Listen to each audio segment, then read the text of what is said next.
Don't do this. Okay. All right. Hello. Is anybody?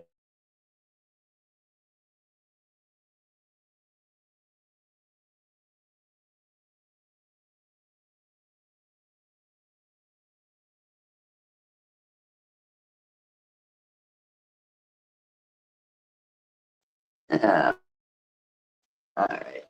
We're going to have to move around. I have to find a better connection where we won't fade. Okay. Maybe this could be it. Okay. So far, so good. All right. It didn't, apparently the hallway wasn't good enough connection. However, this is very going to be very comfortable sitting. All right.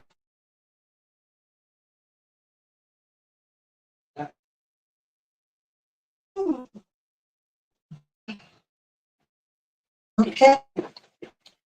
So, it didn't like me sitting. That really stinks.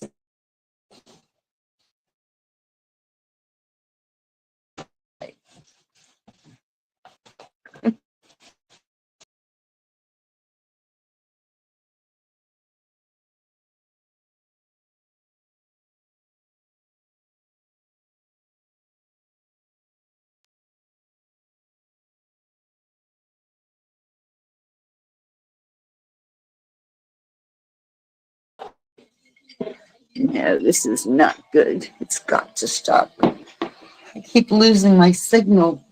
Let's see if I can keep it I here. don't think the bedroom's good for it. I was in the hallway and by the door, but I didn't want to get too close to the door because it was cold. So I'll have to try it from here. Okay. All right. Well, greetings all. Hold on. Right.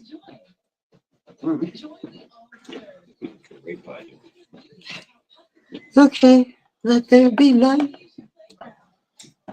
All right. That's good. All right. So sorry about that.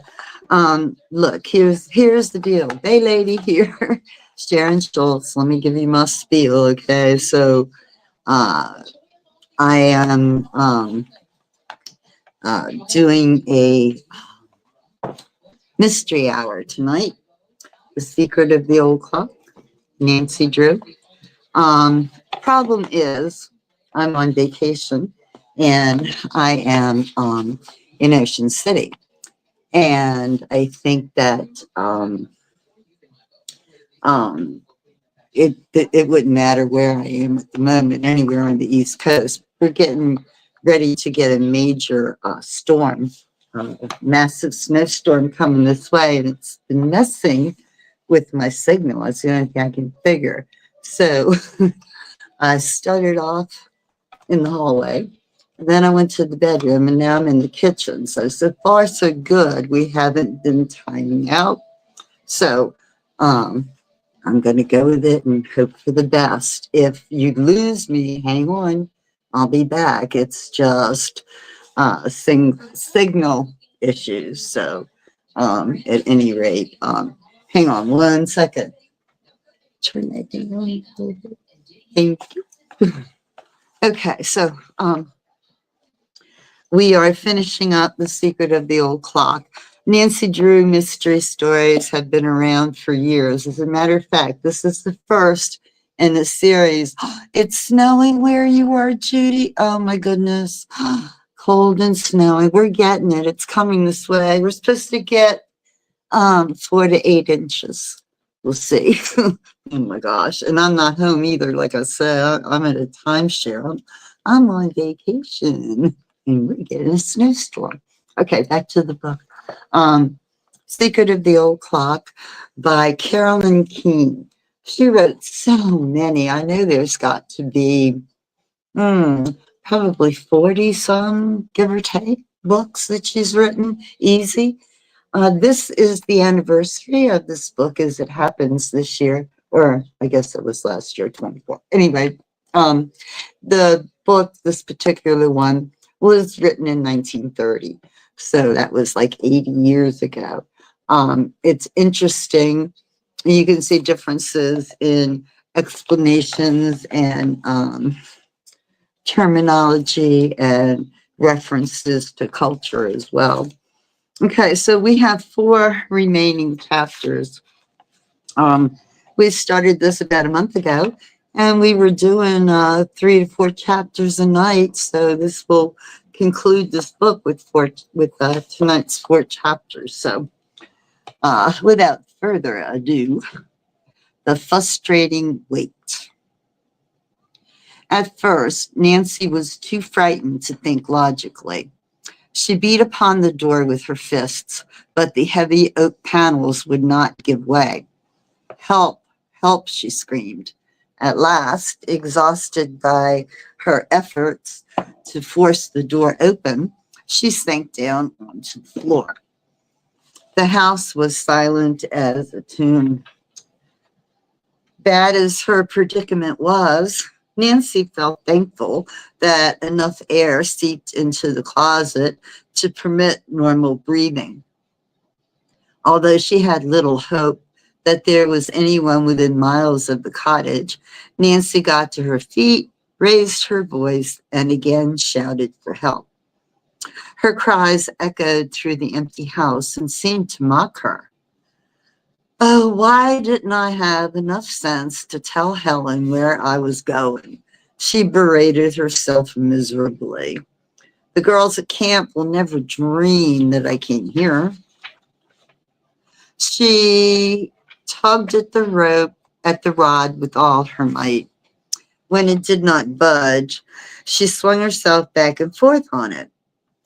At last, amid the cracking of plaster, one side gave way.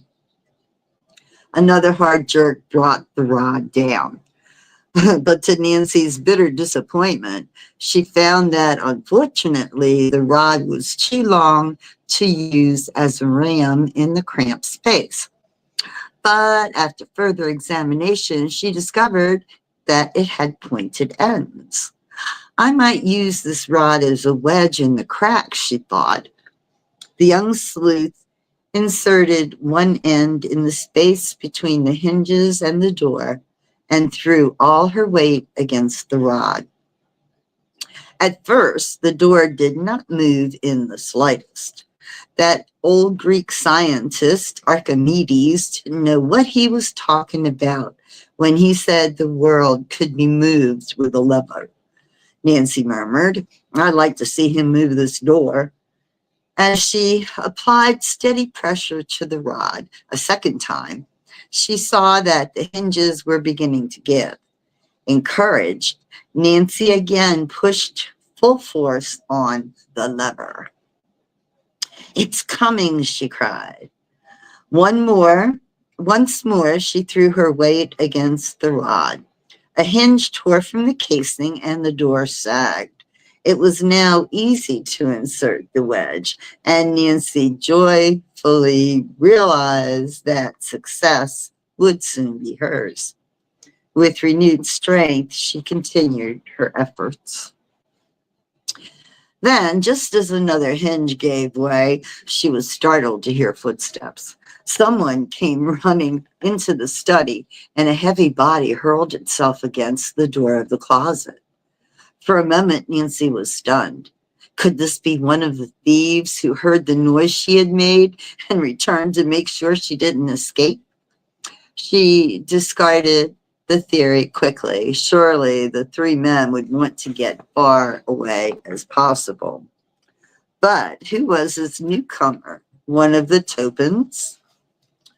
So, one of you ornery robbers got yourself locked up, did you? Came an indignant male voice.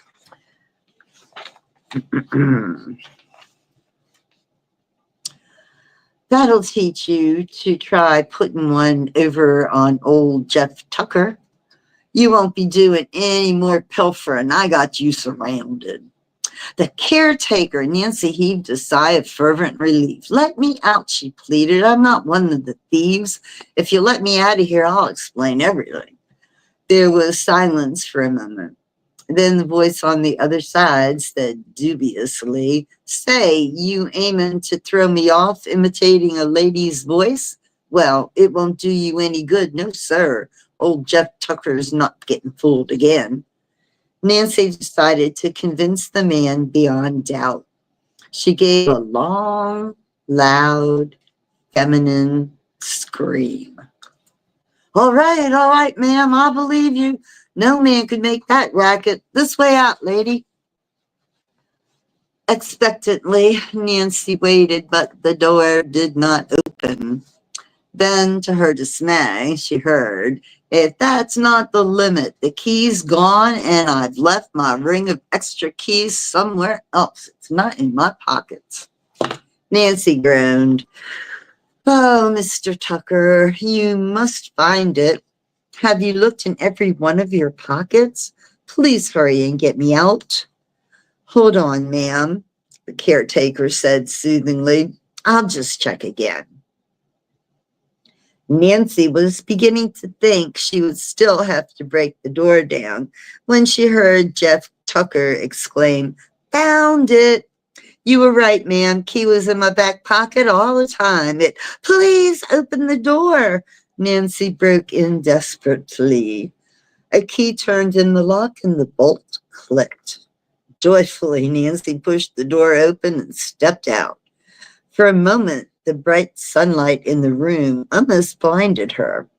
When her vision adjusted, she saw a very tall, thin, elderly man in blue shirt and overalls.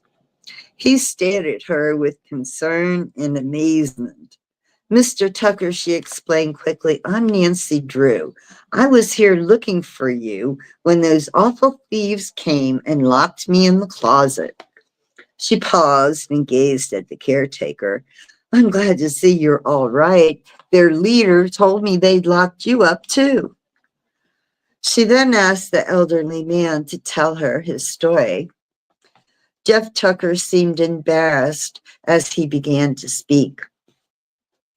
I was plain horse-woggled by those critters, Miss Drew. They pulled up here in a moving van and told me I'd better get after some trespassers they'd seen nearby. So, the elderly man went on with a sigh, I believed them. One of the men went down with me to the lake and locked me in a shed. I just got out. He shook his head sadly. And all this time they was robbing the place. Guess I'll be fired. Secretly, Nancy was inclined to agree, knowing the Tophams. But aloud, she said reassuringly, Don't worry, Mr. Tucker. We'll report this robbery to the state police immediately.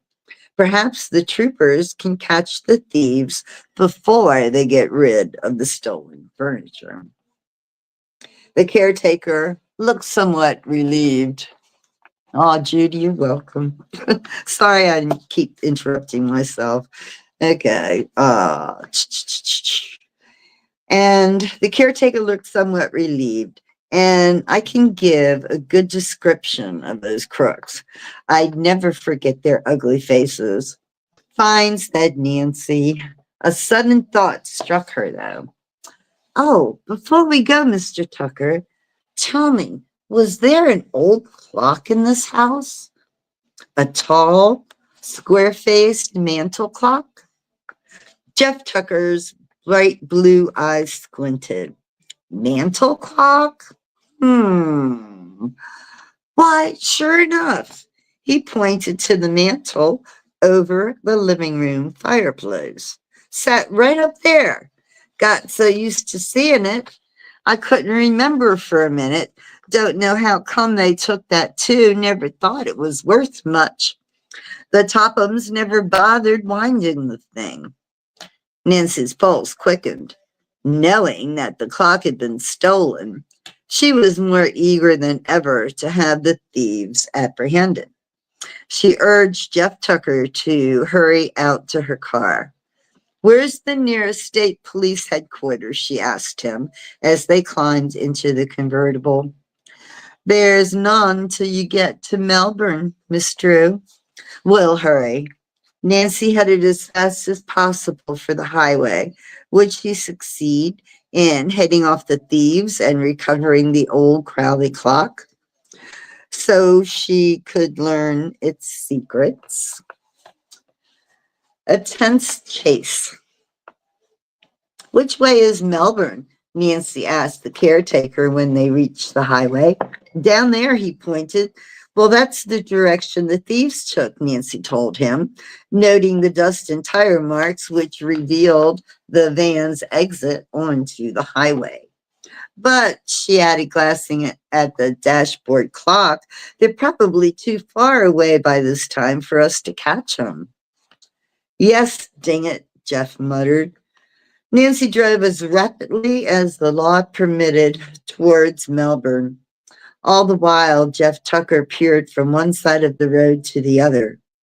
"Those rascal thieves might just have the nerve enough to stop and count their loot," he said to Nancy. "So I'm keeping a sharp eye peeled." Nancy smiled in spite of the gravity of the situation. "Maybe," she replied, "though I doubt those men would be so reckless." "Oh, I don't mean out in plain sight. They might have pulled off the road back of some of these closed up summer places. We'll watch for their tire tracks on any dirt side road," the young sleuth said. Jeff became so absorbed in looking for the van's tire marks that he never asked Nancy why she had come to see him. "Those fake movers," he said as they neared the outskirts of Melbourne. "I wonder how far they went." Nancy didn't reply until they came to a crossroad. Then she pointed. "They turned north here on this road. How much further is it to Melbourne?" "Only a mile."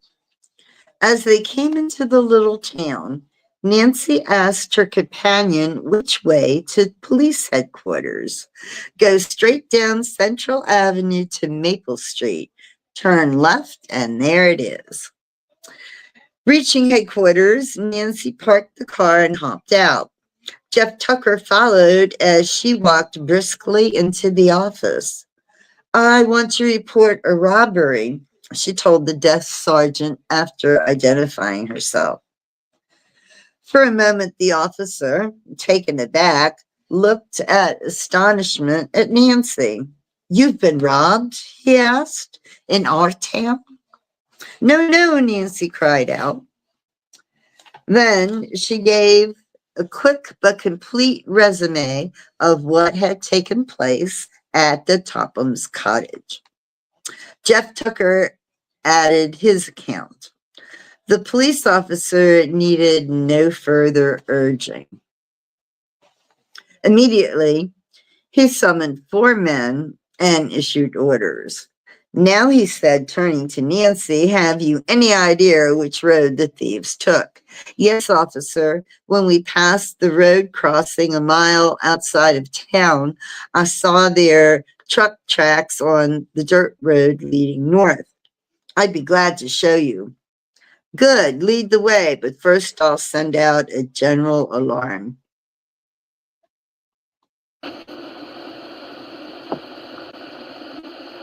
"Hurry," Nancy begged as she started out. "Those thieves have at least an hour's head start." Jeff Tucker had been advised to return to his home. Accordingly, he telephoned his son to come and pick him up in his car. "Good luck," he called as others pulled away. "I sure don't know how I'm going to break this to the Tophams." Nancy was sorry for him, but she felt a thrill of excitement as she proceeded up the street, the police car following close behind. Beyond the town, Nancy chose the road which she felt certain the thieves had used. The two cars sped along until Nancy unexpectedly came to a fork. Both branches were paved and no tire marks were visible. Nancy stopped. The police car pulled up alongside. "What's the matter?" asked the officer in charge. His name was Elton. "I'm not sure which way to go now." The policemen sprang from their automobile and began to examine the road. Officer Elton said that if a moving van had passed that way, its tire marks had been obliterated by other vehicles. It was impossible to tell which route the thieves had traveled. "It'll be strictly guesswork from here," Officer Elton said to Nancy. "In that case," replied Nancy, "it's my guess the van went to the left." She pointed to a sign which read Garwin, 50 miles. "Isn't Garwin a fairly large city?" she queried. "Yes. Perhaps the thieves headed that way to dispose of the stolen furniture." The officer nodded approvingly. "Sounds reasonable," he said. "Well, in any case, we can't go much further because we're near the state line." Nancy had another thought. "I'll take the road to Garwin and swing around toward River Heights," she smiled. "If I see those thieves, I'll let you know." "Well, you watch out, young lady. Those men may lock you up again." "I will. Anyway, there'll be plenty of traffic as soon as I reach the main highway." Without giving the policeman an opportunity for further objection, Nancy started up and swung her car to the left. She noted in her rearview mirror that the squad car had turned onto the right-hand road. "The officers must have picked up a clue," Nancy said to herself, "but I certainly wish I could spot that van and maybe find a chance to look in the old clock." Nancy soon reached the main road. As mile after mile of highways spun behind her, Nancy's hopes grew dim. There were a number of side roads, any one of which the moving van might have taken to elude pursuers. The young sleuth, dedicated to adhere to her original theory that Sid and his pals had headed for Garwin, and kept on the main highway. "Those thieves think Jeff and I are still locked up and won't suspect they're being followed," she assured herself. Smiling, she thought hopefully, in that case, they won't be on their guard. About 10 minutes later, Nancy stopped at a service station to have her car refueled. And on impulse, she asked the attendant, "Did you see, by any chance, a moving van pass here recently?" "Sure did, miss," was the prompt answer. "About half an hour ago.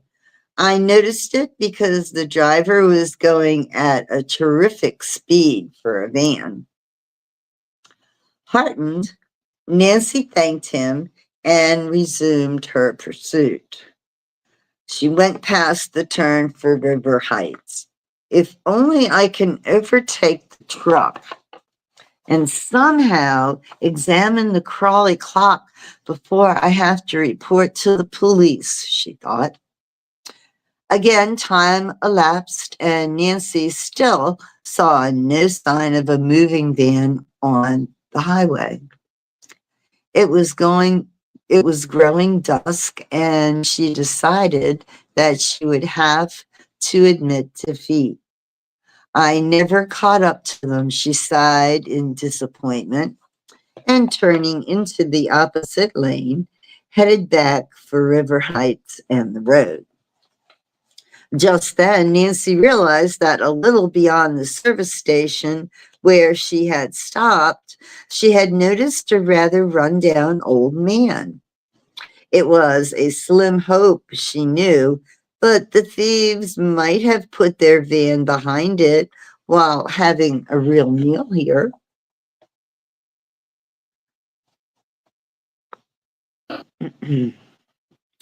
So, Nancy increased her speed as much as she dared, and within a few minutes came in sight of the inn. It stood back from the road a short distance. It was half hidden by tall trees. In front of the building, a battered sign bearing the name Black Horse Inn creaked back and forth from a post. There was no sign of the van. Beyond the inn, Nancy glimpsed beyond the inn. Sorry about that. Beyond the inn, Nancy glimpsed a garage and a large barn. The doors to both were closed. I wonder, mused Nancy, if the moving van is parked inside either one.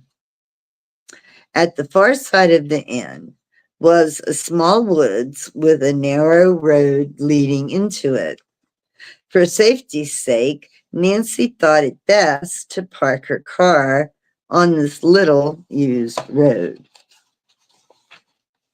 She turned off the car lights, pocketed the key, and walked back to the curving driveway leading to the inn. As Nancy made her way forward, her heart pounded. There were tire marks which could belong to Sid's van. They led to the barn. Maybe those thieves are eating, she thought. I'll look. As Nancy stepped onto the porch, the sound of raucous laughter reached her ears. She tiptoed to a window and peered inside. What the young sleuth saw made her gasp, but she felt a glow of satisfaction. In a dingy, dimly lighted room, 3 men were seated about a table eating. They were the thieves who had robbed the Topham bungalow. Okay, let me see here. We still have a few more, not many.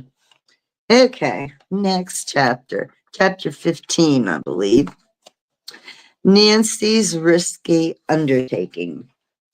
I must notify the police at once, Nancy told herself as she recognized the 3 thieves.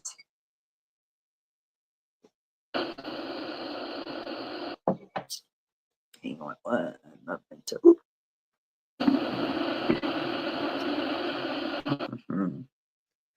Turning away from the window, she crept noiselessly from the porch. She was about to make a dash for her car when a sudden thought occurred to her. If the gang have parked their van in the barn, now's my chance to look for the Crowley clock. I'm sure those men will be eating for a while, or they may even be staying overnight. Acting on impulse, Nancy sprinted to her car. Hastily, she snatched a flashlight from the compartment, since it was now dark outside. She made her way cautiously to the rear of the inn. Reaching the barn, she tried the closed doors, her heart pounding. They had not been locked. As she slid back one of the doors, it squeaked in an alarming fashion. Anxiously, Nancy glanced towards the inn, but as far as she could tell, her actions were unobserved. There was no one in sight. Focusing her flashlight, she peered hopefully into the dark interior. A cry of satisfaction escaped her lips. In front of her stood the moving van. What luck, she exclaimed, snapping off her light. With a last cautious glance in the direction of the inn, she hastily stepped inside and closed the barn door. With it shut, the interior of the barn was pitch black. Nancy switched on her flashlight again and played it over the moving van. She saw that its rear doors were closed. Securing a firm grip on the handle, she gave it a quick turn. To her dismay, the door didn't open. The thieves had locked the van. Oh dear, now what shall I do? She wondered frantically. I'll never be able to break the lock. Desperately, Nancy glanced about. She dared not remain many minutes in the barn, lest the thieves return and find her there. But she had to find out whether the Crowley clock was in the van. Perhaps the keys were left in the ignition, Nancy thought hopefully. She rushed to the front of the van and clambered into the driver's seat, but there were no keys hanging from the ignition lock. Nancy's mind worked frantically. She must find the keys. Perhaps the men had not taken them into the inn, but had concealed them in the truck instead. Suddenly, she remembered that people sometimes hide keys under the floor mat. It was barely possible that the thieves had done this.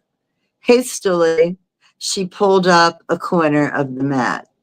Her flashlight revealed a small ring of keys.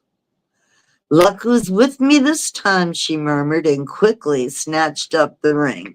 She ran back to the rear of the van. After trying several of the keys, she at last found one which fitted the lock. Turning it, she jerked the door open. Nancy flashed her light about inside the truck. To her joy, she recognized the van's contents as the furniture stolen from the Topham cottage. What will I do if the clock is on the bottom of the load? Nancy wondered as she surveyed the pile of furniture. I'll never find it. Dexterously, she swung herself up into the truck, and flashed the light slowly about on chairs, tables, rugs, and boxes. There was no sign of the Crowley clock. Then the beam rested for a moment on an object in a far corner. With a low cry of delight, Nancy saw that her search had been rewarded. Protected by a blanket, an old-fashioned mantel clock rested on top of a table in the very front of the van. The young sleuth scrambled over the pieces of furniture as she tried to reach the clock. Her dress caught on something sharp and it tore. She grasped it and carefully pulled the clock toward her.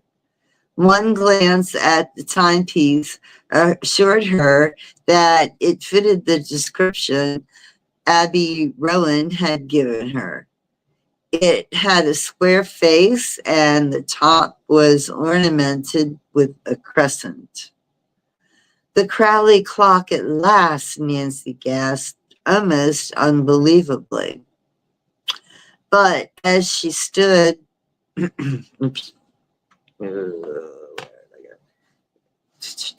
clutching the blanket and the clock, Nancy scrambled over the piled up furniture to get out of the truck before it was too late. Reaching the door, She leaped lightly to the floor. She could now hear heavy footsteps coming closer and closer. Nancy shut the truck doors as quickly as possible and searched wildly for the keys. Oh, what did I do with them? She thought frantically. She saw that they'd fallen to the floor and she snatched them up. Hurriedly, inserting the correct key in the lock, she secured the doors. But as Nancy wheeled about, she heard men's angry voices directly outside. Already someone was starting to slide back the barn door. Oh, what shall I do? Nancy thought in despair. I'm cornered.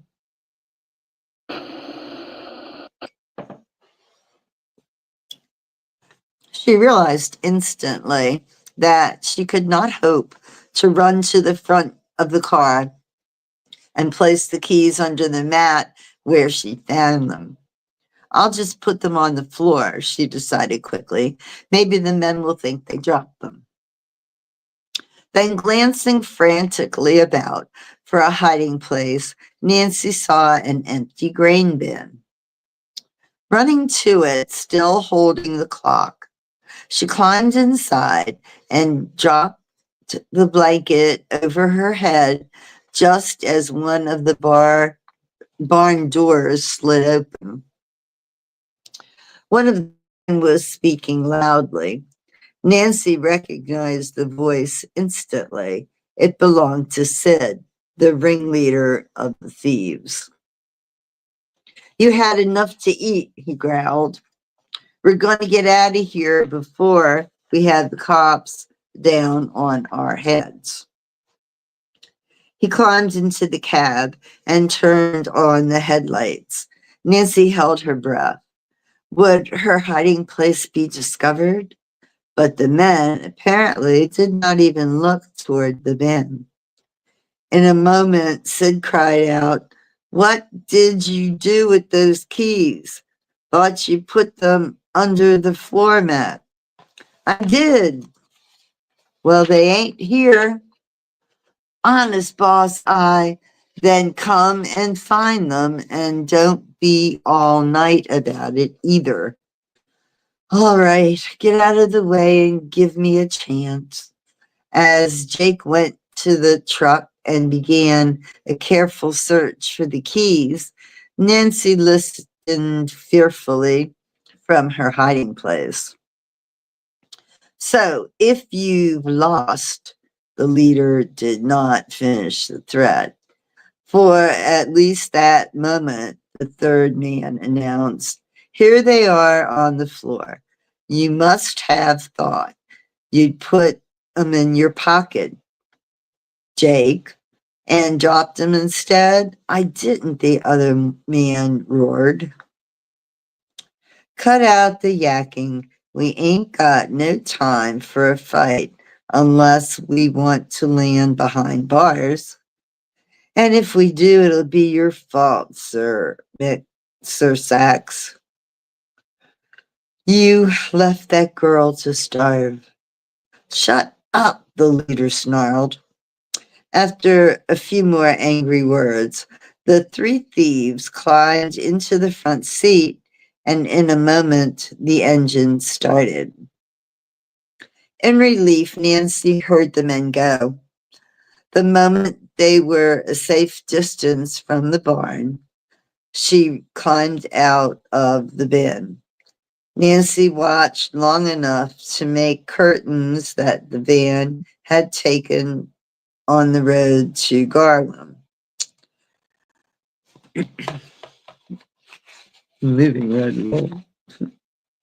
We're getting there.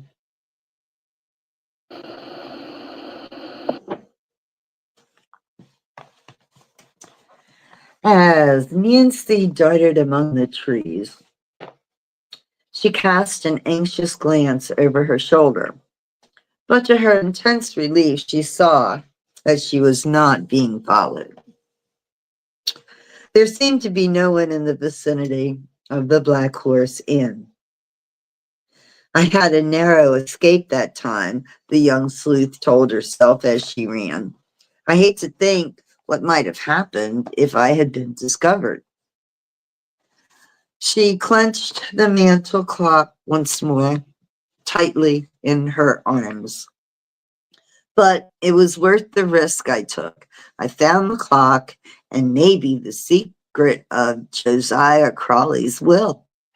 Reaching the car, Nancy sprang inside. She took the key from her pocket and inserted it in the ignition lock. I'll notify the police as fast as I can, she decided. Perhaps the state troopers can catch those men before they dispose of the furniture.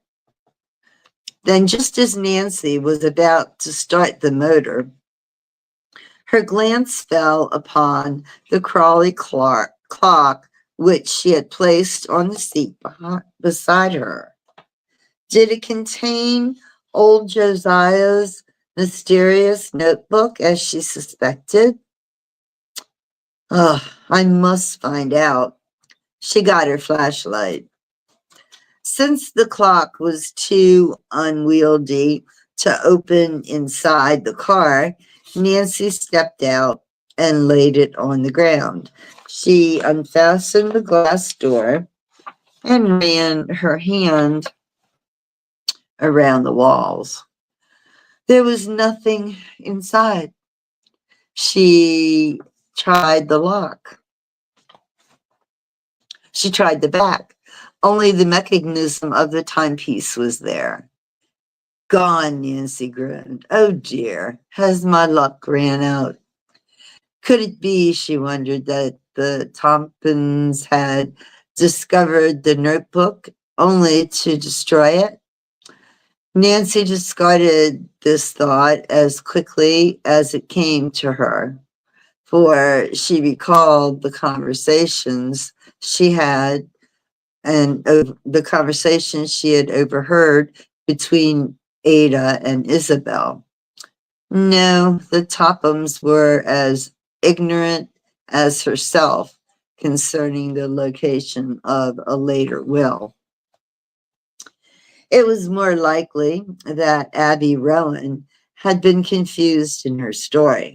After all, she had not declared that the notebook would be found inside the clock. Nancy herself had made that deduction. I was almost certain I'd find the notebook, she murmured in disappointment. But a moment later, she took heart again. It must be here somewhere, she told herself. Turning the clock upside down, Nancy gave it a hard shake. Something inside moved. Hopefully, she repeated the action. Unless I'm strong, Nancy thought excitedly, there's something inside this clock besides the work. She examined it more closely. An extra piece of cardboard and something in between the two. The notebook, maybe. After a vain attempt to remove the heavy cardboard face with the fingers, Nancy took a small screwdriver from the glove compartment. With the tool, it required but an instant to remove the two hands of the clock and jerk off the face. There, at one side of the clock, attached to a hook in the top, dangled a tiny dark blue notebook. Tiny dark blue notebook. Cute. Okay.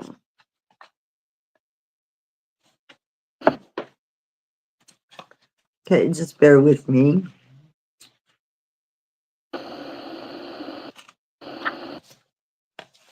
Okay, here we go.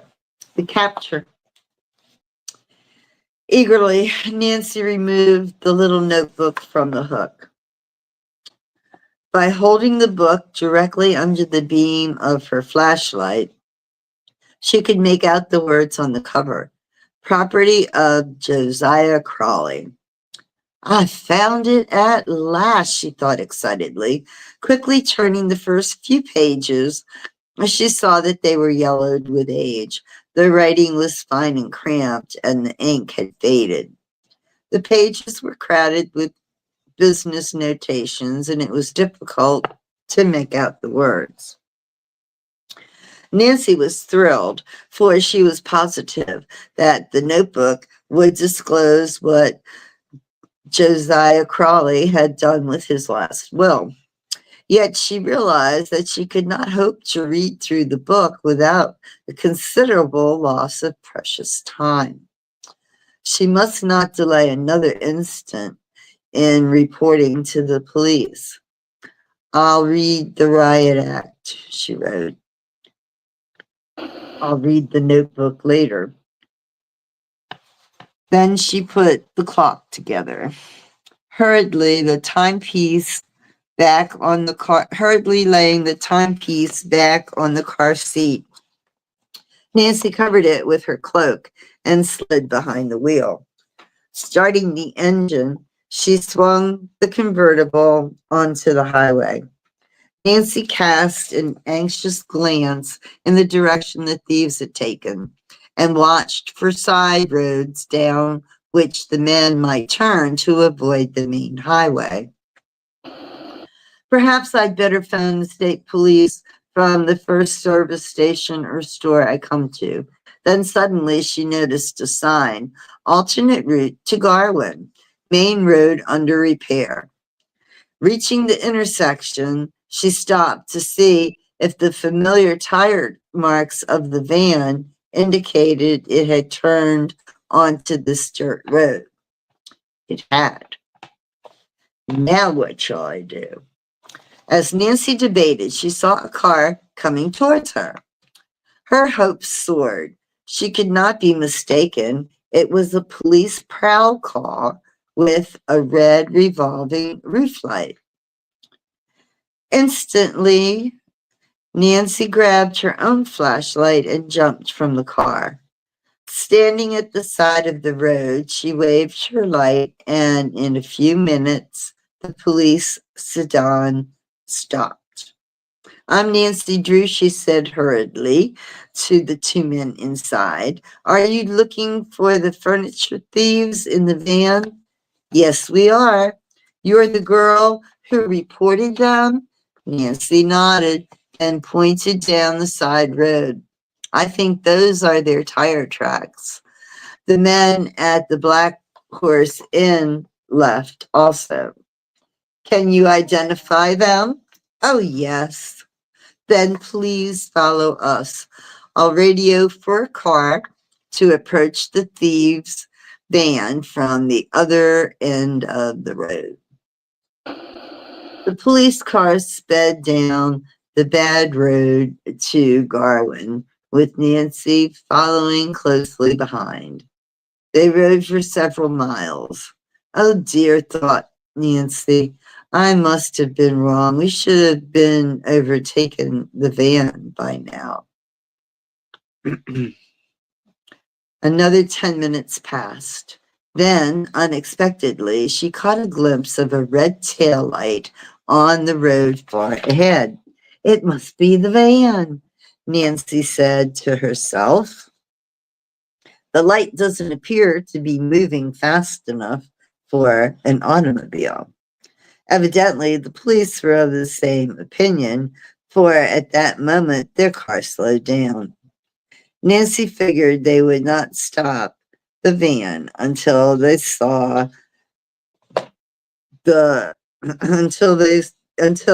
the other police car arriving from the opposite direction. A few minutes later, she could see headlights in the distance. The squad car in front of Nancy now sped ahead and pulled up alongside the van. Pull over, one of the officers shouted to the man in the cab. Instead of doing so, the van put on a burst of speed. but in order to avoid smashing into the oncoming squad car, the driver pulled too far to the right. The van swerved sharply. Its two right wheels went off into a deep ditch and the vehicle toppled over. In an instant, the officers were out of the car and had the fugitives covered. By this time, Nancy, who had stopped her car at the side of the road, came running up. One of the officers turned to her and asked, "Can you identify these men?"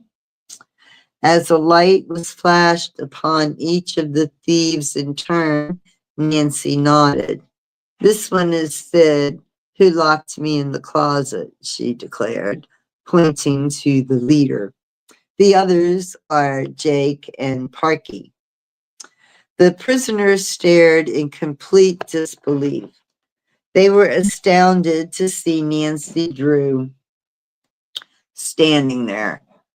When it dawned on Sid that she evidently was responsible for their capture, he started to say something, then changed his mind and remained silent. The prisoners were quickly identified, but from licenses and other papers as wanted criminals. One of the other officers opened the rear of the van and asked Nancy if she could identify the sudden pattern. "Some of it," she replied. "That desk was taken from the room in which I was locked in the closet." "Good enough," said the trooper. "These men will get long sentences for this. They'll be held on several charges.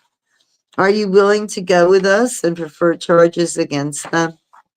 "Yes, if it's necessary," Nancy promised reluctantly, "but I don't live in this county and I'm eager to get home right away." "Don't you have enough evidence against them? I think they're the same men who stole several silver heirlooms from the Turner sisters." Sid and his companions winced, but did not speak.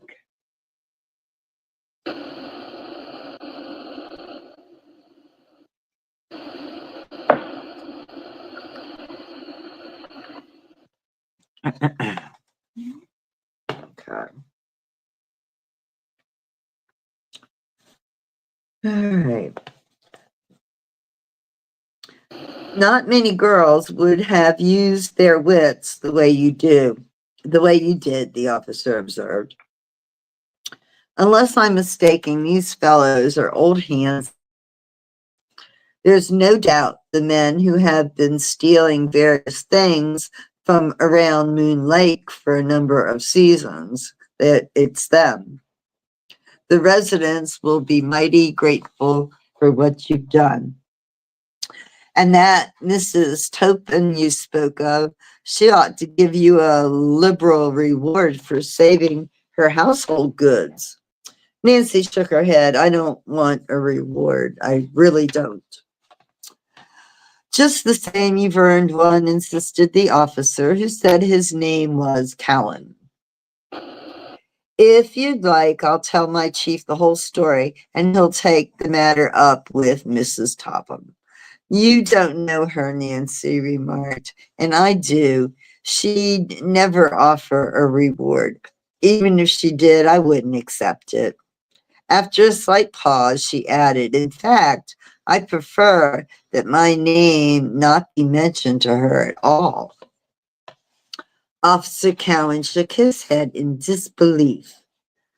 "Well, all right then. If you're sure you don't want any credits for capturing the thieves, I won't say anything." "You're certain, though?" "I am," Nancy replied firmly, "for a particular reason of my own." The trooper smiled. "It must be a pretty good one." "There is one favor you might do me," said Nancy. "Ask your chief to put in a good word for the caretaker, Jeff Tucker. to the Topins. Perhaps then he won't lose his job. Be glad to, Officer Cowan promised. And if you're really anxious not to figure in the case, I'll see if we can get along without your testimony. Nancy thanked him, then suddenly thought of the old clock. At the moment, it was lying on the front seat of her car, less than a dozen yards away. Should she reveal this information? She decided against it.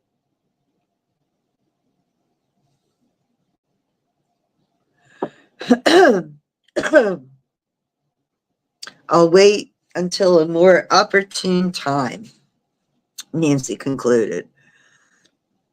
It was agreed among the state policemen that one of them would stay to guard the van and keep a radio car standing by.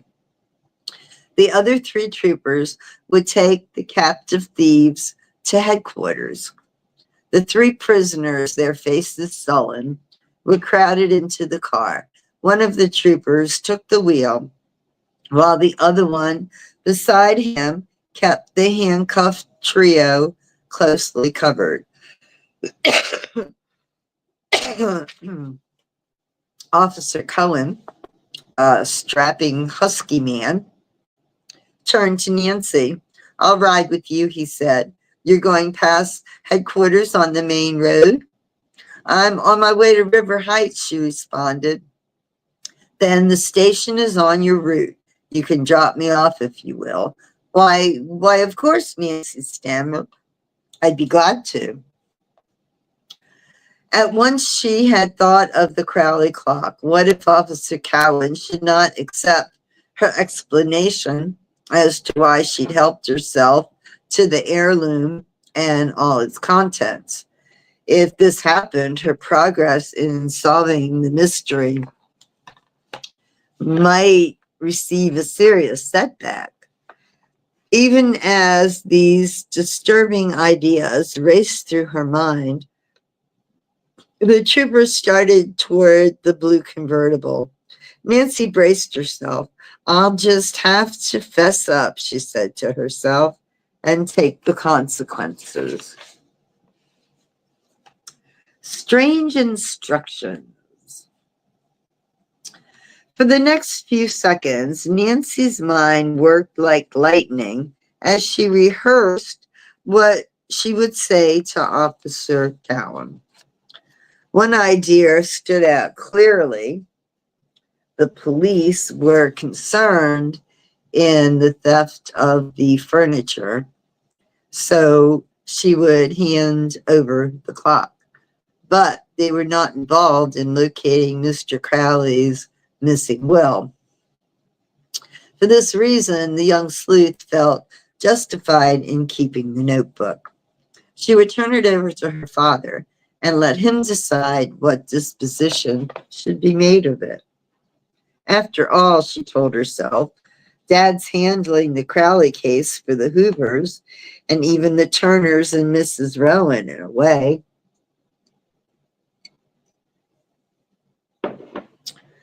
By the time she and the trooper had reached her car, he asked if she would like him to drive. Why, yes, if you wish, Nancy replied. But first, I want to show you something, she added as he opened the door for her. I have some stolen property here. What? Quickly, Nancy explained that she'd taken the responsibility of trying to learn whether or not the van held the stolen furniture. I recognized a few of the pieces and possibly this clock, which the Toppins had told me about. I took that out to examine it. Then I never had the chance to put it back without being caught. I'm sure the Toppins will identify the old clock as their property. Nancy's explanation seemed to satisfy the officer. I'll take it to headquarters, he said. Let's go. He laid the clock on the rear seat, then slid behind the wheel and drove off. It was nearly midnight when Nancy, tired and worn from her long ride, reached the Drew home in River Heights. As she drove into the double garage, she noticed her father's car was gone. A glance at the house disclosed that the windows were dark, with the exception of a light in the hall. Hannah must be in bed. Of course she's not expecting me, Nancy reasoned. I wonder where Dad is. Oh, I hope he'll get home soon. I want to tell him about my discovery right away. After locking the garage door, she went to the kitchen entrance and let herself in. Her eyes lighted on the refrigerator, and suddenly Nancy realized she was very hungry. Many hours had passed since she had eaten. Food, she thought. Just as Nancy opened the refrigerator door, she heard steps. She heard steps on the stairs, and Hannah Gruen, wearing a sleepy look, appeared in her robe and slippers. Nancy, cried the housekeeper, instantly wide awake. Surprise, Hannah, darling. Nancy gave the housekeeper an affectionate hug and kiss. I'm simply starved. Haven't you had a bite since lunchtime? Why, you poor dear, the housekeeper exclaimed in concern. What happened? I'll fix you something right away. As the two prepared the chicken sandwich, some cocoa, and Hannah cut a large slice of cinnamon cake over which she poured hot applesauce, Nancy told of her adventures. The housekeeper's eyes widened. Nancy, you might have been killed by those awful men. Well, I'm certainly glad they've been captured. So am I, declared Nancy fervently as she finished the last crumb of cake. And I hope the Turners get back their silver diplomas. How about the Toppins, Hannah Gruen questioned teasingly. Somehow, said Nancy with a wink, that doesn't seem to worry me. Then she added, where's Dad? Working at his office, Hannah replied.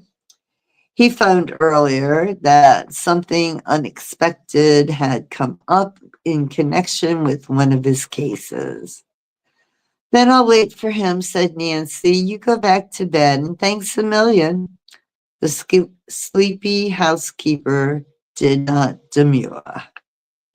Left alone, Nancy tidied the kitchen, then went to the living room.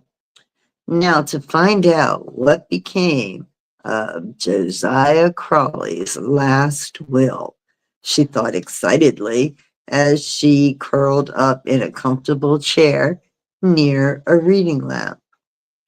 Carefully, she thumbed the yellow pages for which she was afraid they might tear. Eventually, Josiah Crawley had used the same notebook for many years. He certainly knew how to save money, she agreed. Nancy read page after page, pursuing various kinds of memorabilia and many notions of property owned by Mr. Crowley. There were also fortresses on numerous business transactions in which he had been involved. Nancy was surprised at the long list of stocks, bonds, and notes which apparently belonged to the estate. I had no idea Josiah Crowley was worth so much, she murmured. After a time, Nancy grew impatient at the seemingly endless list of figures.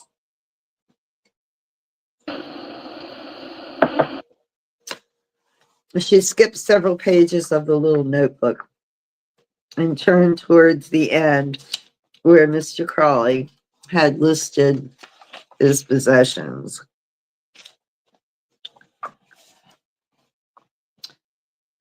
The notation concerning the will was brief. Nancy assumed the cramped writing was Josiah Crowley's.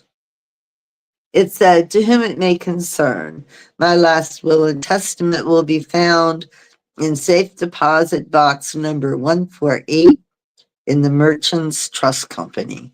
The box is under the name of Josiah Johnston." And this is the key to the box, Nancy told herself. For several minutes, the young sleuth sat staring ahead of her.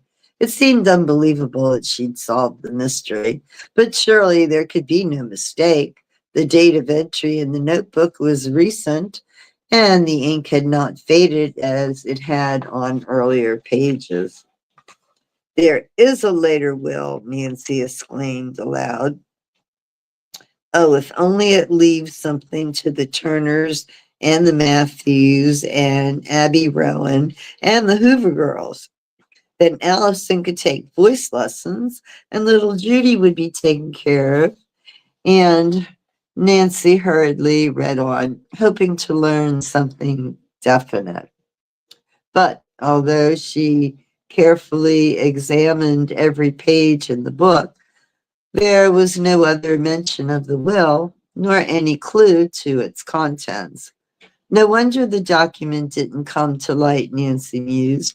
Who had thought of looking for it in a safe deposit box under the name of Josiah Johnson? In his desire for safekeeping, Josiah Crowley nearly defeated his own purpose.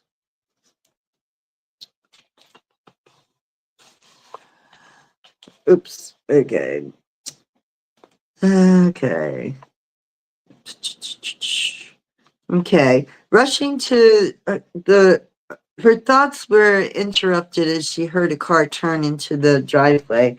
Rushing to the window, Nancy saw her father pulled into the garage. She ran to meet him at the kitchen window. She ran to meet him at the kitchen door. "Well, hello, Nancy," he greeted her in surprise. "If I had known you were here, I'd have come home sooner. I was doing some special work on a case." "Yes," Nancy admitted, trying to hide her excitement. "I have good reason to be back." Before her father could hang up his hat in the hall closet, she plunged into the story of her adventures and ended by showing him the notebook which she found inside the mantel clock. When she had finished, Carson Drew stared at his daughter with mingled pride and amazement. "You're a good detective, Nancy. You picked up an excellent clue," he said. "Dad, I thought it best not to tell the police about. We don't want to reveal the secret of another will to the executor mentioned in the old one." "You mean Mr. Topham?" "I agree," the lawyer replied. "The new will may name someone else as executor." He smiled. "I think you and I should try to see this will. But," he added, "which Merchants Trust Company is it in? There must be dozens of banks by that name." Nancy suddenly snapped her fingers. "Dad, I believe I know. You recall that Judge Hart and his wife told me they'd seen Josiah in Masonville a couple times? And there's a Merchants Trust Company there in Masonville." Mr. Drew looked at his daughter admiringly. "I believe you have the answer, Nancy. And Judge Hart is just the man to help us. I'll phone him in the morning. I guess we both need some sleep now." As the lawyer kissed his daughter goodnight, he added, "My dear, you are in serious danger. when you encountered those thieves. I don't like to have you take such risks. I'm very grateful indeed that you're back home safe now. The Topums aren't going to thank me when they find out what I've done, Nancy said. In fact, we may have a battle on our hands, Dad. That's right, Nancy, and it will be just as well that they don't learn the details of how the will was found until the matter is settled beyond a doubt. I'm certainly curious to find out if the new will leave anything to the Tophams, Nancy said. If not, her father put in, your discovery will strike them at an especially awkward time. Nancy paused on the stairs and turned to face her father. What do you mean? Well, there's talk about the town that Richard Topman has been losing heavily in the stock market this past month. He's been getting credit at a number of places on the strength of the inheritance, and I suspect he is depending on Crowley's theory to pull him through a tight spot. He's making every effort to speed up the settlement of the case. Then we'd better hurry, said Nancy, reassuming the climb. Don't build your hopes too high, Mr. Drew advised her wisely. There may be a slip, you know. How? Well, we may fail to find the will in the safe deposit box. Oh, I can't believe it, Dad. The notebook says it's there. Then the lawyer continued, there is a chance that Josiah Crowley didn't dispose of the fortune as the Turners and Hoovers and others expected that he would.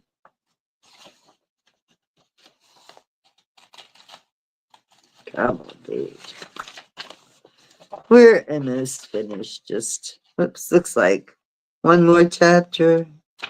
One more short chapter. We're almost finished. Okay. But he promised all those people, I know, Nancy, but there's just the possibility that the notation in the notebook was wishful thinking, and Mr. Crowley never got around to making the new will. You can discourage me all you want to, Dad, but I'm not going to stop hoping, Nancy said. Oh, I can scarcely wait for morning to come. Her father laughed. You're an incredible optimist. Now put Josiah Crowley out of your mind and get a good night's sleep. At the door of her bedroom, Nancy hesitated, then turned back towards the stairs. What's up? Mr. Drew asked. Without answering, Nancy ran down to the living room, picked up the notebook which lay on the table, and hurried back to her grandpapa. After all I've done to get my hands on this, she told her father, I'm not going to take any chances, Nancy laughed. Tonight I'll sleep with it under my pillow. A suspenseful search. When Nancy awoke the following morning, bright sunlight was streaming through her open window. As her eyes turned towards the clock on her dresser, she was alarmed to see that it was a little after 9 o'clock. How could I have overslept on a morning like this? She chided herself. Quickly running her hand under the pillow, she brought out the Crowley notebook and surveyed it with satisfaction. What a surprise the Topmans are going to get, she murmured softly. After hastily bathing and dressing, Nancy hurried downstairs looking very attractive in a blue summer sweater suit. She kissed Hannah Gruen, who said a cheery good morning, and told Nancy that Mr. Drew had already left for the office. Oh dear, Nancy said, I wonder if he forgot our date. No, indeed, the housekeeper replied. He explained Judge Hart expects word from him by 10 o'clock. He'll let you know the result. My goodness, Nancy, you've really made a big discovery. I do hope everything turns out for the best. She went into the kitchen, but returned in a moment with a plate of crisp golden waffles. Better eat your breakfast, she advised. Your dad may call any minute. Nancy ate a dish of strawberries, then started on the waffles. She had just finished eating when the phone rang. Mr. Drew was calling to say Judge Hart had made arrangements at the bank. Come to my office with the notebook and key, Nancy. We'll start from here. I'll be right down, Dad. Nancy went upstairs for her purse, then dove to her father's office online. I have the notebook with me, she told the lawyer. Do you want to see it? We'll take the book along. I want to show it to the head of the trust department at the bank, Mr. Drew said. It's our proof that we have good reason for taking a look in Mr. Crowley's box. After leaving a number of instructions with his private secretary, Carson Drew followed his daughter from the office.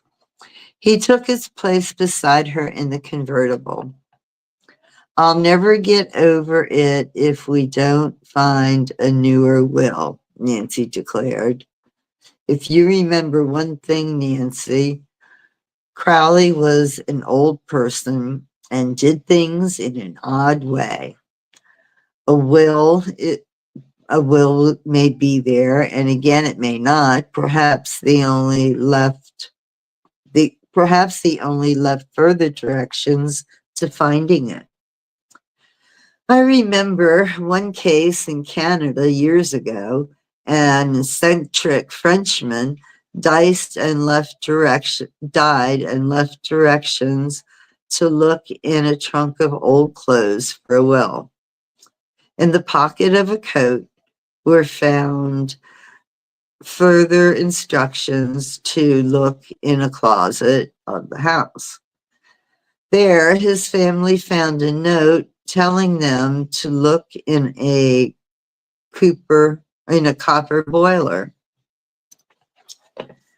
The boiler had disappeared, but was finally located in a curiosity shop. Inside, painted on the bottom, was what proved to be a word puzzle in Chinese. The old Frenchman's heirs were about to give up in despair when the Chinese solved the puzzle and the old man's fortune was found. A bag of gold under a board in his bedroom floor.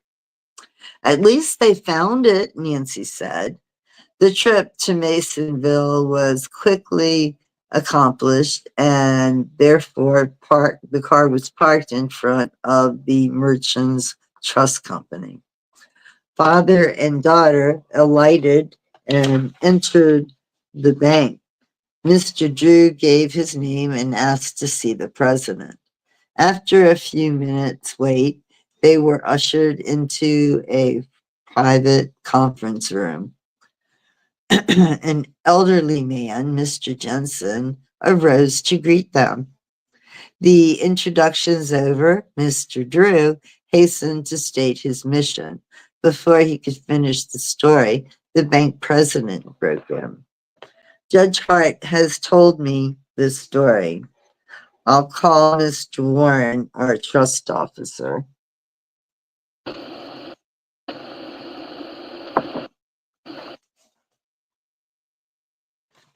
He picked up his desk phone, and in a few minutes, Mr. Warren appeared and was introduced. Nancy now brought out the notebook, opened it to the important page, and handed it to the man to read, to the men to read. When they finished, Mr. Jensen said, "What a mystery." Mr. Warren pulled from his pocket the file card which the owner of box 148 had filled out in the name of Josiah Johnston. The two samples of cramped handwritings were compared. "I would say," Mr. Drew spoke up, "that there is no doubt but that Crowley and Johnston are the same person." "I agree," asserted Mr. Jensen, and his trust officer nodded. "Then there's no reason why we shouldn't open the box?" Mr. Drew asked. "None," Mr. Warren replied. "Of course, nothing may be removed, you understand. All I want to see is whether there is still in the box, all I want to see," Nancy spoke up, "is whether there is a will in the box, the date on it, who the executor is, and who the heirs are." The banker smiled, and Mr. Jensen said, "You're hoping to solve 4 mysteries all at once. Well, let's get started." With Mr. Warren in the lead, the 4 walked toward the rear of the bus to the vault of the trust department. A guard opened the door and they went through. Mr. Jensen took the key from Mr. Crowley's notebook while Mr. Warren opened the first part of the double safety lock with the bank key. Then he inserted the key from the notebook and voila, done. Okay, let's see here. We've still got how many more pages? Not too many. It would be done. Well, we got not many. Okay. Ugh.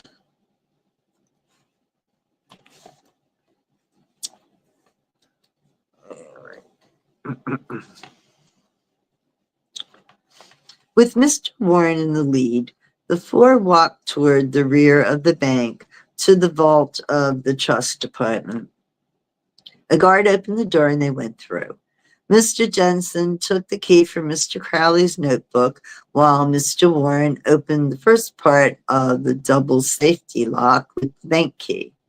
Then he inserted the key from the notebook. It fit. In a moment, he is lifted out deposit box number 148. It was a small one and not heavy, he said. "We'll take this into a private room," Mr. Jensen stated.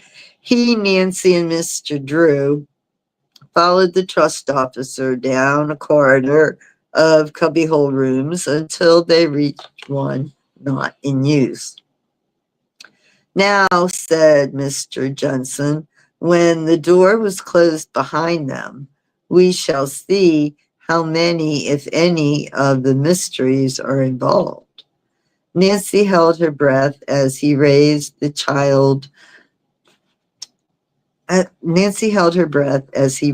lid of the box. All peered inside. The box was empty, except for one bulky document in the bottom. "Oh, it must be the will," Nancy exclaimed. "It is a will," Mr. Jensen announced after a hasty glance at the first page. "Josiah Crowley's last will and testament." "When was it written?" Nancy asked quietly. "In March of this year," Mr. Jensen told her. "Oh, Dad, this was later than the will the Tophams submitted for probate." "That's right." "Let's read it right away," Nancy begged. Mr. Jensen handed the sheets to Mr. Drew. "Maybe you can decipher this. The handwriting is too much for me. The lawyer took the will. Then, as Nancy looked over his shoulder, he hauntingly read aloud, giving an interpretation rather than a word by word account. Mr. Jensen, Mr. Warren, your bank has been named as executor, he said. Very good, the president smiled, but I expect Mr. Topham won't be happy to hear this. It was Drew. Mr. Drew had turned to the last page. The signature of Josiah is in order, he remarked. And there are two witnesses, Dr. Nesbitt and Dr. Wackley. Both men died in April.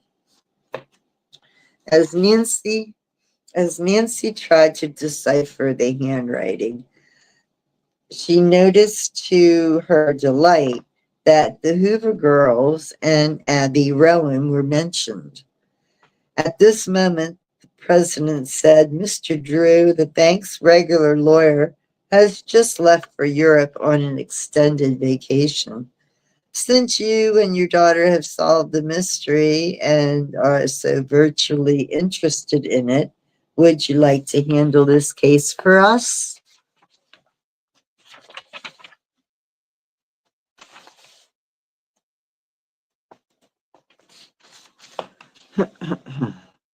I'd certainly be very glad to. What instructions have you for us? Mr. Warren asked.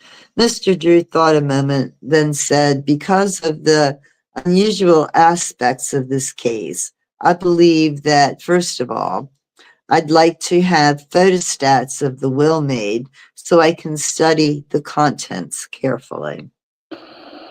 We'll be happy to do that, Mr. Jensen replied. And then, after I'm sure everything's legal, I'll deliver the original will for probate and notify the people who will benefit from Mr. Crowley's estate.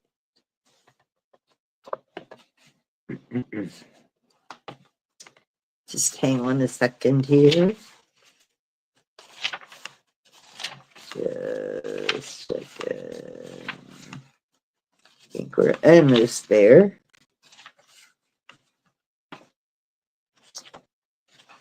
Yep, almost. Okay. Mr. Drew thought a moment, then said, because of the unusual aspects of this case, oh yeah, okay, I already read that. After I'm sure everything is legal, Mr. Drew went on, I'll deliver the original will for probate. Fine, said Mr. Jensen. We have photostating equipment right here. I'll have a couple of copies made while you wait. Or should I send them to your office? Mr. Drew glanced at his daughter. We'll wait, he said, smiling. When the photostats were being made, Nancy's mind was racing. Oh, I hope Allison receives enough money to pay for singing lessons. The wait seemed interminable to Nancy, who could not sit still. She walked back and forth until finally her father remarked, "You're like a caged lion." Nancy pretended to pout. At least I'm not growling, she said, and Mr. Drew grinned. Soon a messenger brought back the will together with 2 photostats of the document. Thank you, said Mr. Jensen, who handed the photostatic copies to Mr. Drew.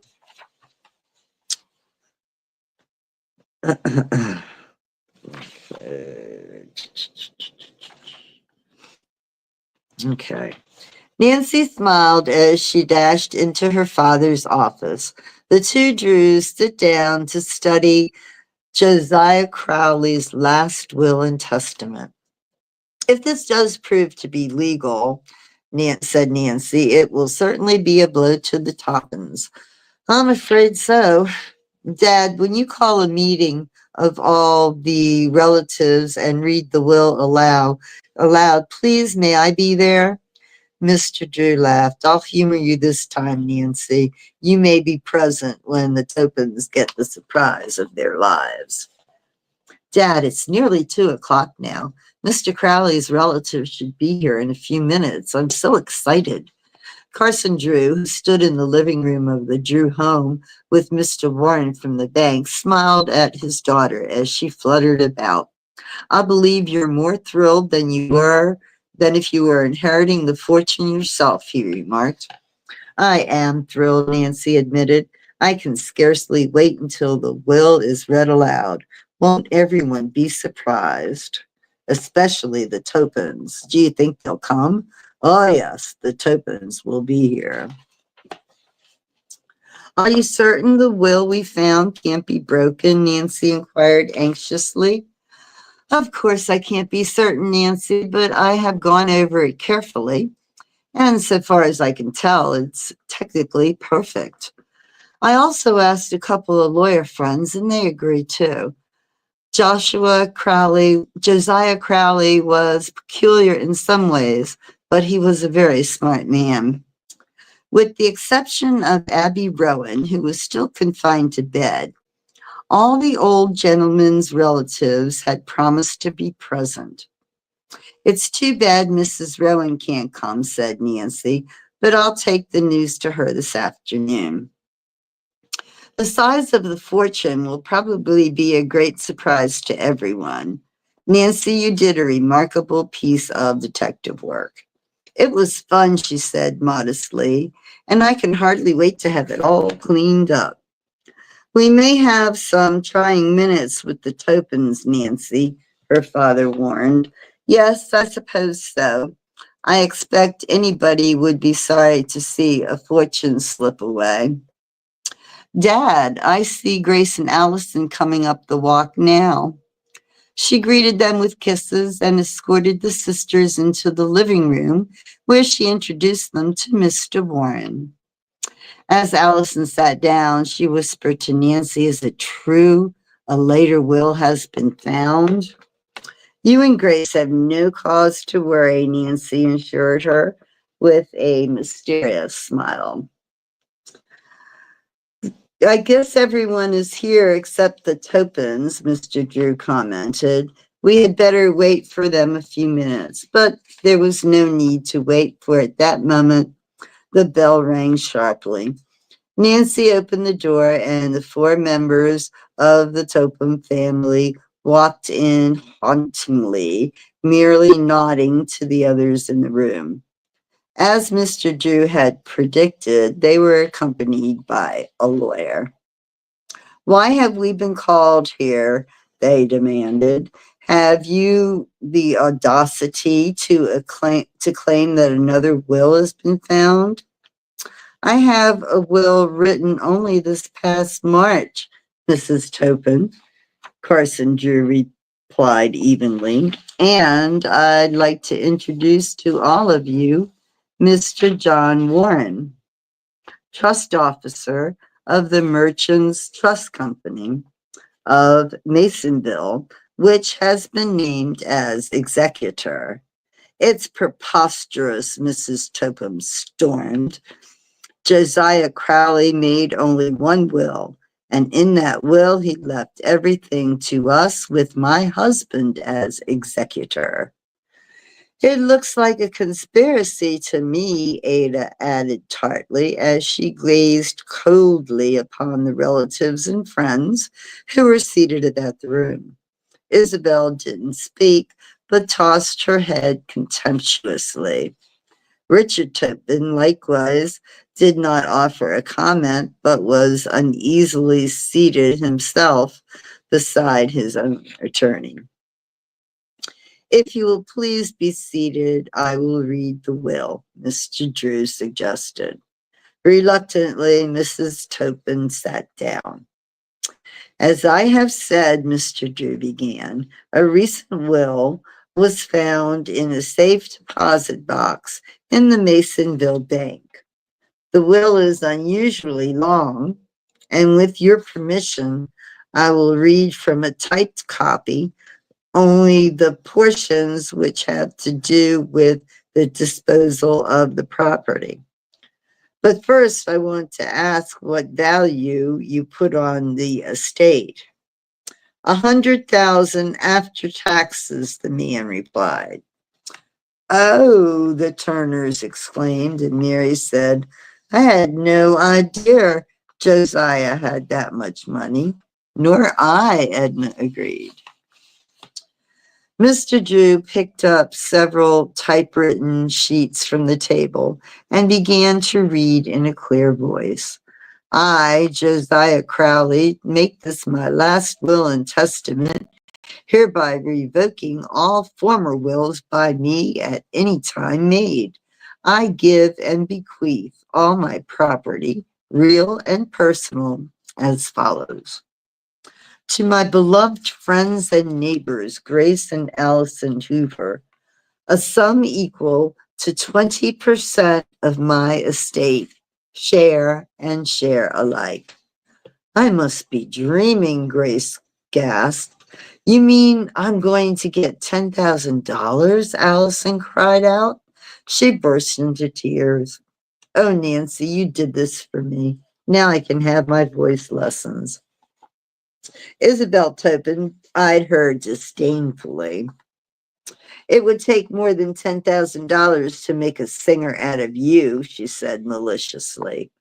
Quiet, commanded her father. Let's hear what else this will says.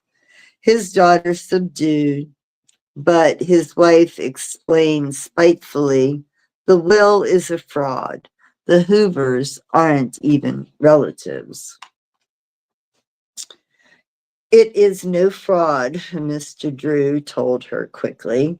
Again, he picked up the will and began to read. To Abby Rowan, my late wife's cousin, in consideration of her kindness to me, a sum equal to 10% of my estate. Oh, I'm so glad, Grace murmured. Now she'll be able to get the medical and other attention she needs. And have someone live at her house to take care of her, said Nancy. That old lady gets $10,000, Ada Topin said harshly. What did she ever do for cousin Josiah? Angrily, she turned to her mother. We took care of him for years. She didn't. I'll say not, Isabel echoed. To my cousins, Fred and William Matthews, a sum equal to 20% of my estate, share and share alike. Mr. Drew read. We didn't expect that much, Fred Matthews declared in genuine surprise. Josiah was very kind. Now we can take a trip like we always wanted to, William. That's right. I just can't believe it. A long trip on an ocean liner or a plane. To my cousins, Edna and Mary Turner, 20% of my estate, share and share alike. Oh, how generous, Edna murmured. Now little Judy can have the things we've always wanted to give her. Oh, how generous, Edna murmured. Now little Judy will be so happy. Yes, said Mary Turner. Oh, I feel so relieved. Aren't we mentioned at all? Mrs. Topin broke in sharply. Mr. Drew smiled. Yes, you are mentioned. I'm coming to that now. To Richard Topin, $5,000. To Grace and Allison Hoover. Hold on, said Mrs. Topin. What about the girls? And me? What about me and the girls? No money was left to you, the lawyer stated simply. Oh, no. Oh, no. Oh, mother, all those bills. What will we do? Isabel shrieked. Ada, too, had cried out. I'll have to go to work. When the furor died down, Mr. Drew read on. To Grace and Allison Hoover, my household furniture, now in possession of Mrs. Richard Topin. There, a gasp of surprise from everybody there was a gasp of surprise from everyone in the room, and Mrs. Topin half rose from her chair. It was generally known in River Heights that she had practically confiscated Josiah Crowley's furniture at the time he had been induced to make his home with the Topins. How insulting, the woman cried. Does Josiah Crowley dare hint that I took his furniture? I'm sure I don't know what is in his mind at the time he wrote the will, Mr. Drew told her with a smile. Grace Hoover interposed quickly. We have enough furniture without Josiah Crowley's. We'll not take any of it from you, Mrs. Topin. Mr. Drew carefully folded the document he'd been reading. After placing it in his pocket, he said to the people in the room, that is all, except that there is a proviso for the executor to pay all Mr. Crowley's just debts, including his funeral expenses, and that what balance is left in the estate goes to the Manningham Old Men's Home. I understand Josiah Crowley kept his assets in a liquid state. It will not be difficult to convert the estate into cash. For that reason, I should think it would be possible to draw on your inheritances at once.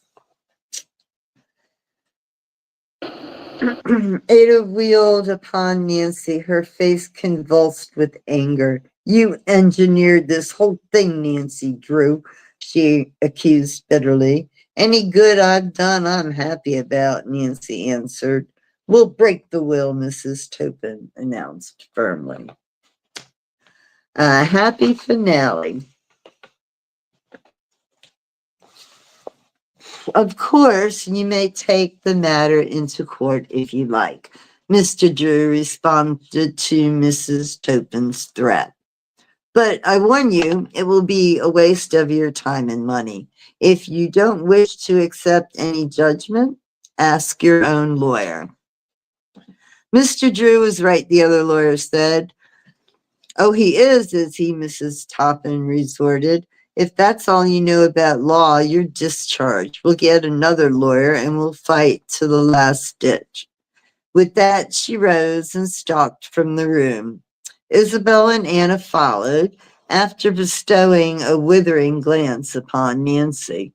Mr. Topin brought up the rear. As soon as the door had closed behind them, their lawyer rose and picked up his brief. Well, I can't say I'm sorry to be taken off the case, he remarked. But I advise you to be on your guard. That woman is certainly belligerent. At once the atmosphere in the Drew living room became less strained, though each person was fearful Mrs. Topin would make more trouble. Everyone began to talk at once. Oh, Nancy, I can hardly believe it, Allison declared happily. The money means so much to Grace and me, and we owe it all to you, Nancy Drew. You haven't told us how you were able to find the will. When the Hoover girls and Mr. Crowley's relatives begged her for the details, Nancy told of her adventure at Moon Lake. After she'd finished the story, they praised her highly for what she'd done. We'll never be able to thank you enough, Grace said quietly. But after the estate has been settled, we'll try to show our appreciation. It was on the tip of Nancy's tongue to say that she didn't want a reward when Mr. Drew turned the conversation into a different channel. Mrs. Topin will not give up the money without a fight, he warned. My advice would be to go along as you have until the court has decided to set this will as the final one. However, if they bring the matter into court, I'll give them a battle that they'll never forget.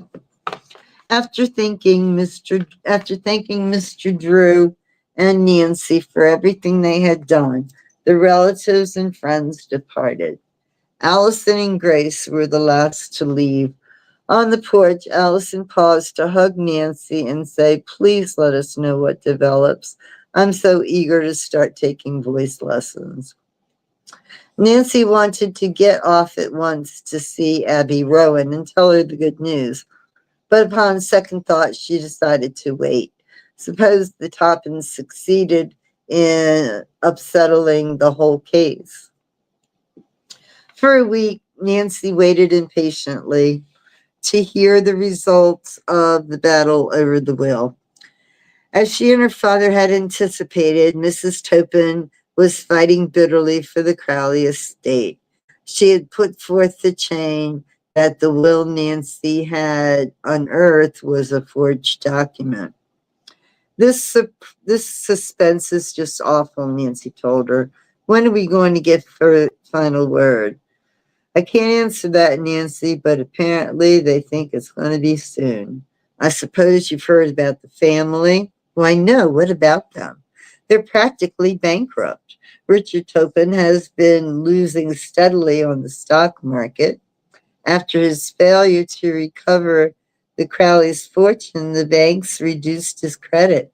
He's been forced to give up his beautiful home. No, really? How that must have hurt Mrs. Topin and the girls.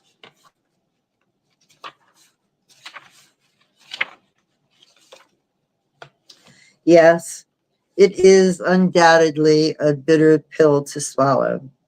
They're moving into a small house this week, and from now on, they'll have to give up their extravagant way of living. Both girls are working. Personally, I think it'll be good for them. Word came that the three furniture thieves had finally confessed to many robberies, and their unsold loot was recovered. Among the pieces were all the heirlooms they had stolen from the Turners. One evening, Mr. Drew came home wearing a broad smile. Facing Nancy and laying both hands on her shoulders, he said, "We've won, my dear. The will you located has been accepted as the last one." "Oh, Dad, how wonderful," she cried. "First thing tomorrow, may I go tell Allison and Grace and the others?" "I think that would be a fine idea. Of course, the bank and I will formally notify them later." Following morning, Nancy was the first one downstairs. "My goodness, you're an early bird, Nancy," the housekeeper said with a smile. "Big day, eh?"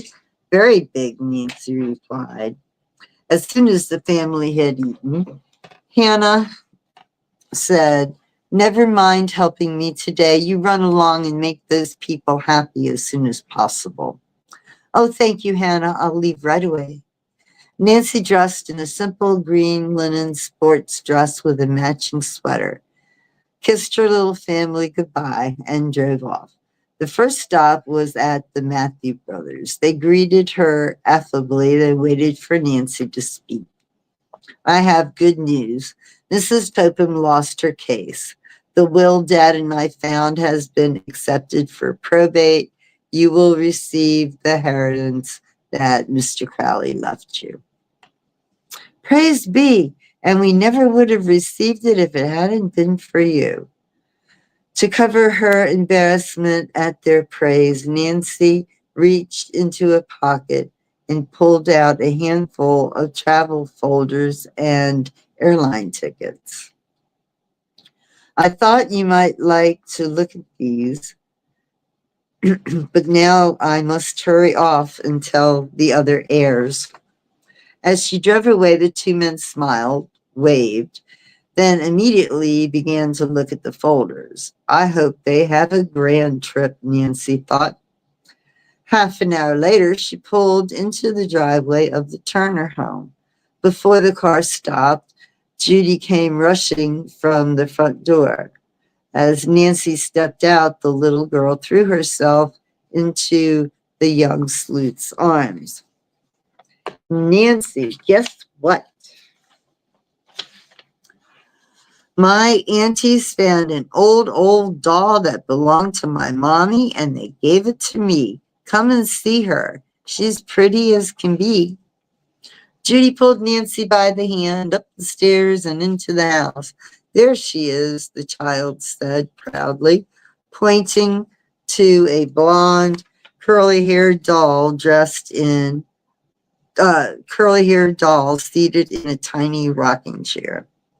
Why, she's darling, Nancy commented. And Judy, she looks like you, dimples and all. And Aunt Mary says she looks like my mommy did when she was a little girl, so I'm always going to take very good care of this dolly. At this moment, her great aunts came from the rear of the house to greet their caller. I see, said Nancy, that you have made Judy very happy. Now it's my turn to pass along good news to you. And she told about their inheritance. The women smiled happily and tears came to their eyes. Then suddenly, Edna Turner gave Nancy an impulsive hug. You dear, dear girl, now Judy will always be well taken care of and receive the kind of schooling we think she should have had. Mary kissed Nancy and thanked the young sleuth for her untiring efforts to see justice done. Judy, meanwhile, looked on in puzzlement at the scene, but sensing that it called for her participation, she grabbed up her new doll and began to dance around with it. Now you can go to school, Carol, she told her doll. It was hard for Nancy to break away from the Turners, but she reminded them that she still had 2 calls to make. But come back soon, Judy said. When Nancy arrived at Abby Rowan's, she was delighted to find her seated by the window in a chair. Her kind neighbor, Mrs. Jones, was there preparing food. Nancy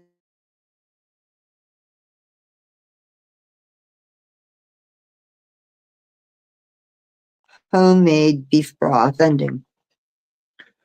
Can you stay a little while? Mrs. Jones asked.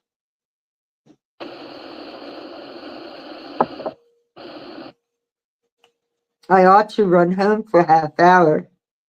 Then I'll come back. She's been so kind, Abby Rowan spoke up. Today she took my laundry home to wash and iron. After the woman left, Abby went on. The folks around here have been very thoughtful of me, but I just can't impose on them any longer. Yet I haven't any money. Nancy took the invalid's hand in hers and smiled. I came to tell you that now you have lots of money left to you by Josiah Crowley. What? You mean I won't have to depend on my little pension anymore? Bless Josiah. Nancy, I could never believe that my cousin would go back on his word. Nancy ate some broth and crackers with Abby Rowan, and told the story. The old woman's eyes began to sparkle and color come into her cheeks. Oh, this is so wonderful, she said. Then she chuckled. It does my heart good to know you outwitted those uppity Topin women. Nancy grinned, then said soberly, if I hadn't become involved in this mystery, I might not ever have met several wonderful people, all of whom I'll see this evening. Abby Rowan laughed aloud, the first time Nancy had heard her do this. She laughed again just as the neighbor returned. Mrs. Jones, amazed, had no chance to exclaim over the elderly woman's high spirits. Abby launched into an account of her inheritance. As soon as Mrs. Rowan finished the story, Nancy said goodbye and left. She now headed straight for the Hoover farm. The two sisters were working in a flower bed. Hi, Nancy called. Hi yourself. How's everything? Allison asked as she brushed some dirt off her hands and came forward with Grace. Hurry and change your clothes, Nancy said. I've got a surprise for you. You mean we're going somewhere? Grace inquired.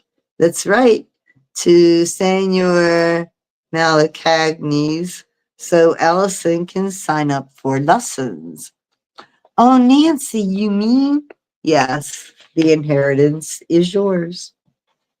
I can't believe it. I can't believe it, Allison cried out ecstatically. She grabbed the other two girls and whirled them around. It's simply marvelous, said Grace. Marvelous. Oh, Nancy, you and Mr. Crowley are just the dearest friends I've ever had. Nancy waited in the garden. 15 minutes later, the sisters were ready to leave for River. But before we go, said Grace, Allison and I wanted to give you something. It's sort of a reward. Something very special, his sister broke in. Oh, I don't want any reward, Nancy objected quickly.